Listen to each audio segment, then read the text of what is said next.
اپنے گھر کو جنت کیسے بنائیں؟ بسم اللہ الرحمن الرحیم۔ ہمیں سے ہر شخص کی یہ خواہش ہے کہ اس کا گھر جنت نظیر ہو جائے، یعنی اسے وہ راحت ملے کہ جس کی وہ تمنا رکھتا ہے۔ اپنے گھر کو پرسکون بنانے کے لیے انسان بہت سارے کام کرتا ہے۔ گھر کی تعمیر میں توجہ کرتا ہے، گھر میں رکھے ہوئے فرنیچر، دیگر ساز و سامان، اس میں بہتر سے بہتر کی تلاش کرتا ہے۔ گھر کو خوبصورت بنانے کے لیے اس کے رنگ و روغن، اس کے قالین، صوفے، پردے اور اس طرح کی تمام چیزیں، ان کو وہ تلاش کرتا ہے، اور جو اسے چیز اچھی لگتی ہے وہ اپنے گھر کو سجانے کے لیے اسے استعمال کرتا ہے۔ لیکن زندگی بھر کے تجربے یہ بتا رہے ہیں کہ انسان کو سکون اور راحت صرف ان چیزوں سے حاصل نہیں ہوتی۔ ان چیزوں کا سکون اور ان چیزوں کی راحت یقیناً موجود ہے، اس سے انکار نہیں کیا جا سکتا، لیکن اس سے بھی زیادہ جو اہم بات ہے وہ وہاں کے رہنے والے افراد ہیں۔ اگر اس گھر میں رہنے والے افراد ایک دوسرے کے ساتھ وابستہ ہیں، ایک دوسرے کے غم گسار ہیں، ایک دوسرے کے ساتھ مل کر زندگی بسر کرتے ہیں، ان کے دکھ درد میں، ان کی خوشیوں میں شریک ہوتے ہیں، ہر کام میں حصہ دار بنتے ہیں، تو ایسا گھرانہ سب سے زیادہ خوشگوار گھرانہ ہوگا، اور اسی کو ہی جنت نظیر گھر کہا جا سکتا ہے۔ گھر کے افراد کو ایک بہتر تعلق اور ایک بہتر رشتہ قائم رکھنے کے لیے چند باتوں کا خیال رکھنا چاہیے۔ سب سے پہلی بات کہ گھر میں جو جتنا بڑا ہے اس کی عزت، اس کی تکریم، اس کا احترام اتنا ہی زیادہ ہونا چاہیے۔ اسلام بھی یہی کہتا ہے، انسانیت بھی یہی کہتی ہے، اور ہزار ہا برس کے تجربے انسان کو یہی سکھاتے ہیں کہ جو گھر کا فرد زیادہ بڑا ہے اس کا تجربہ زیادہ ہے، باقی سب اس کی آل اولاد میں شامل ہوتے ہیں۔ اللہ نے تو باقاعدہ اس بات کا حکم دے دیا کہ لوگوں، اللہ کے ساتھ کسی کو شریک نہ بناؤ، اور اس شرک جیسے بڑے گناہ کے بعد جس دوسرے بڑے گناہ کا تذکرہ کیا وہ والدین کے ساتھ بدتمیزی، والدین کی بدلحاظی اور ان کا خیال نہ رکھنا ہے، اور فرمایا کہ اپنے والدین کے ساتھ حسن سلوک کرو۔ تو والدین گھر کے سربراہ بنتے ہیں۔ اس اعتبار سے جس گھر میں والدین کی نعمت موجود ہے ان تمام لوگوں کو یہ غنیمت سمجھنا چاہیے، بلکہ یوں سمجھنا چاہیے کہ رحمت کے فرشتے مسلسل ان کے گھر میں موجود ہیں، اور اللہ تعالیٰ کی طرف سے کرم نوازیاں مسلسل ان پر سایہ فگن ہیں۔ دنیا میں ماں باپ سے زیادہ مخلص رشتہ کوئی اور نہیں ہو سکتا، نہ بیوی، نہ بچے، نہ کوئی اور یہ بھی انسانی تجربے بتا چکے۔ ماں باپ ایک ایسی نعمت اللہ رب العزت نے بنا رکھی ہے کہ جس سے زیادہ مخلص، جس سے زیادہ محبت کرنے والا کوئی اور نہیں ہو سکتا۔ ماں باپ اپنے بچوں کی راحت کے لیے، ان کی خوشی کے لیے اپنا سب کچھ نچھاور کر دیتے ہیں، اور اپنی تنہائیوں میں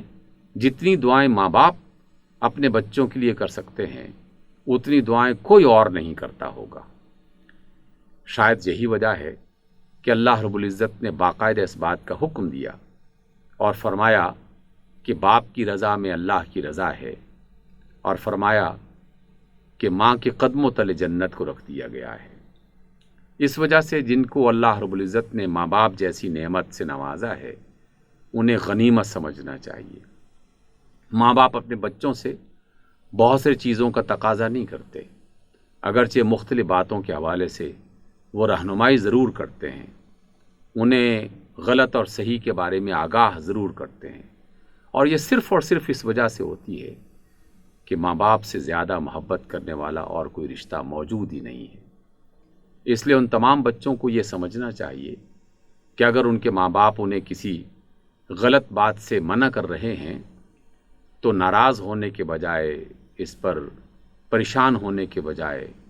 انہیں شکر گزار ہونا چاہیے کہ گھر میں کوئی فرد ایسا موجود ہے جو ان کی بھلائی چاہتے ہوئے، ان کی خیرخواہی کرتے ہوئے، ان کا اچھا سوچتے ہوئے انہیں آنے والے نقصان سے بچانے کی کوشش کرتے ہیں۔ اس لیے یہ بہت بڑی نعمت ہے۔ اس وجہ سے جنہیں اللہ تعالیٰ نے یہ نعمت عطا کر رکھی ہے انہیں غنیمت سمجھنا چاہیے۔ رسول اللہ صلی اللہ علیہ وسلم نے ایک بار یوں ارشاد فرمایا کہ لوگو، اپنے ماں باپ کی عزت کیا کرو، ان کا احترام کیا کرو، تاکہ تمہارے بچے وہ تمہاری عزت کریں اور تمہارا احترام کریں۔ گویا کہ یہ عمل اور رد عمل کو واضح کیا گیا کہ دنیا کا یہ قانون صرف مادی چیزوں کے ساتھ وابستہ نہیں ہے کہ ایک چیز اگر دیوار پر ماری جائے گی تو وہ واپس پلٹ کے آئے گی۔ یہ عمل کا رد عمل انسانی رویوں کے ساتھ بھی وابستہ ہے۔ آپ جو رویہ جس طرح کا اختیار کریں گے، بالکل وہ کبھی نہ کبھی کسی نہ کسی صورت میں لوٹ کے واپس آئے گا۔ اگر آپ اپنے والدین کے ساتھ اچھا سلوک کرتے ہیں تو یقیناً آئندہ آنے والی نسلیں وہ آپ کے ساتھ اچھا سلوک کریں گی۔ اس وجہ سے اللہ رب العزت نے باقاعدہ اس بات کا حکم دیا۔ اپنے والدین کی عزت اور احترام یہ پہلا قدم ہے، پھر ان کی خدمت یہ دوسرا قدم ہے۔ جہاں آپ اپنی ضرورتوں کو پورا کرنے کا اہتمام کریں، وہاں اپنے والدین کی ضرورتوں کو پورا کرنے کا اہتمام کریں۔ والدین جب بوڑھے ہو جائیں تو پھر انہیں مادی چیزوں سے زیادہ ایک اور چیز کی طلب ہوتی ہے۔ اگرچہ بوڑھے ہونے سے پہلے بھی انہیں اس بات کی حاجت رہتی ہے کہ ان کے بچے صرف ان کو کھانے پینے کی سہولتیں مہیا نہ کریں، لباس کی سہولتیں مہیا نہ کریں، بلکہ ان کے پاس بیٹھیں، ان سے بات کریں، ان کے ساتھ اپنی باتیں شیئر کریں، کیونکہ بڑھاپے کی عمر ایک تنہائی کی عمر ہوتی ہے، اور اس تنہائی کی عمر کو گزارنا کوئی آسان بات نہیں ہے، کیونکہ کوئی ایسا کام نہیں ہوتا کہ جس کی وجہ سے وہ اپنے آپ کو مصروف رکھ سکیں۔ اگرچہ ان بوڑھے والدین کو بھی کوئی نہ کوئی ایسا کام سوچتے رہنا چاہیے اور کرتے رہنا چاہیے، کیونکہ جب تک وہ حرکت میں رہیں گے ان کی صحت باقی رہے گی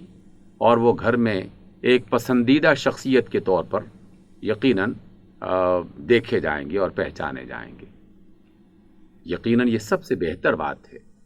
لیکن اگر بیماری کے عالم میں، کمزوری کے عالم میں ماں باپ بستر کے ساتھ لگ گئے ہیں تو پھر تو اور زیادہ ضرورت پیش آتی ہے کہ ان کے پاس کچھ وقت بیٹھا جائے، حالات پر بات کی جائے، خاندان کے بارے میں، گھر کے بارے میں، اللہ کے بارے میں، اللہ کی کتاب کے بارے میں، رسول اللہ صلی اللہ علیہ وسلم کی سیرت کے بارے میں، ایسی دعاؤں کو آپس میں پڑھا جائے، سکھایا جائے، سنایا جائے کہ جس کی وجہ سے گھر کے اندر برکت بھی آئے گی اور ماں باپ کی ان کے لیے بھی بہتر ہوگا اور ماں باپ کے بچوں کے لیے بھی بہتر ہوگا۔ اس لیے جس شخص نے بھی اپنے گھر کو جنت بنانا ہو،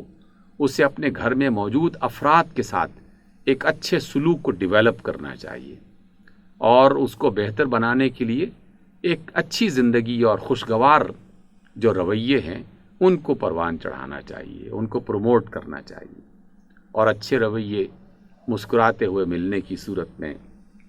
ایک دوسرے کے غم اور دکھ میں شریک ہونے کی صورت میں، ایک دوسرے کی عزت اور احترام کرنے کی صورت میں، مختلف قسم کے کاموں میں ایک دوسرے کا ساتھ دینے کی صورت میں، یہ رویے اسی طرح ہی بنتے ہیں۔ اور جب بھی کوئی شخص ان باتوں کا اہتمام کرتا ہے تو یقیناً اس کا گھر ایک اچھا گھر بن جاتا ہے۔ یقین مانیے، گھر در و دیوار کا نام نہیں ہے، گھر فرنیچر اور اساس اور مختلف چیزوں کا نام نہیں ہے، گھر افراد کے باہمی تعلق کا نام ہے، ان کی قربتوں کا نام ہے، ان کی محبتوں کا نام ہے۔ اگر یہ قربتیں موجود ہیں، محبتیں موجود ہیں، ایک دوسرے کا خیال موجود ہے، ایک دوسرے کی عزت موجود ہے، ایک دوسرے پر اعتماد موجود ہے، تو پھر جھونپڑیوں میں رہنے والے لوگ بھی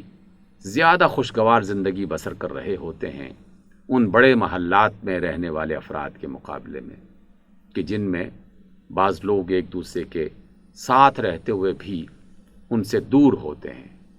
اور ایسے بدقسمت گھرانے بھی ہمارے معاشرے میں موجود ہیں کہ جن میں سگے بھائی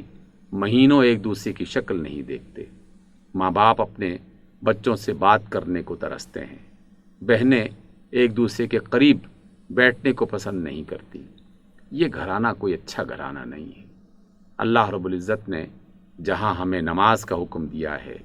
روزے کا حکم دیا ہے، تلاوت قرآن کا حکم دیا ہے، اسی طریقے سے اپنی دنیا میں موجود گھریلو جو رشتے ہیں ان کو بہتر بنانے اور ان کو اچھا رکھنے کا حکم دیا ہے۔ جو شخص اپنے رشتوں کا خیال نہیں رکھتا وہ ایسا ہی ہے کہ جیسے وہ نماز ادا نہیں کر رہا، جیسے وہ روزہ فرض ہو چکا لیکن روزہ نہیں رکھ رہا۔ جس طرح اللہ تعالیٰ ان عبادات کے نہ کرنے سے ناراض ہوتا ہے، اس سے کہیں زیادہ اللہ تعالیٰ رشتوں کا خیال نہ رکھنے والے لوگوں سے ناراض ہوتا ہے۔ اپنے اللہ کو راضی کرنا چاہتے ہیں تو رمضان کی ان بابرکت ساعتوں میں، ان کے دن اور ان کی راتیں، اس میں ان باتوں پر غور کرنے کے لیے کوشش کیجیے اور صرف کیجیے، اور سوچئے کہ کہیں آپ کے کسی رویے سے آپ کے کسی گھر کو کوئی تکلیف تو نہیں پہنچ رہی، اور آپ کے کسی رویے سے آپ کے گھر میں کوئی خرابی تو نہیں پیدا ہو رہی۔ آئیے اپنے گھر کو جنت بنائیں، اپنے اللہ کو بھی راضی کریں اور اپنی دنیا کو بھی بہتر بنانے کی کوشش کریں۔